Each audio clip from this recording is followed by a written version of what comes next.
Well, howdy and welcome to Thursday's edition of Today's Bread. Now, this week's topic is No More Condemnation, and today we're focusing on freedom only through Jesus. Our scripture reference is Romans chapter 7, verses 13 through 25. Now, in Romans chapter 7, verse 13, Paul addressed another question that might arise in the minds of his readers. Did this law he had just described as good become death to him? His response was an emphatic no. The key to understanding the question is found in the nature of the law in verse 14.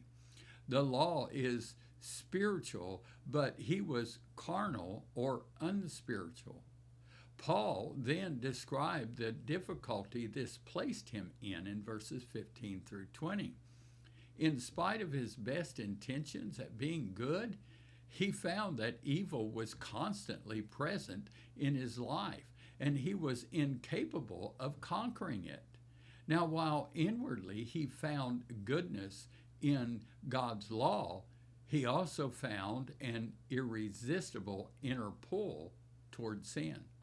These verses are widely debated among scholars, who are divided on whether Paul described his life before conversion or after. And while many scholars concur that it describes someone struggling to overcome sin and find salvation through personal effort, it can also apply to followers of Christ. This truth is universal. When we try to be holy and acceptable to God through our own strength, we will fail miserably. What Paul described in himself reflects the struggle facing every person who tries to gain God's acceptance through personal effort, verses 21 through 24. Now, instead of finding inner freedom, they find themselves frustrated in their fruitless search for right standing with God, crying, "Who shall deliver me?" verse 24. The answer, of course, is that only God, through Christ, can deliver a person from sin, verse 25.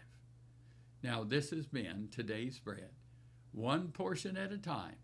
So thank you. Have you prayed today?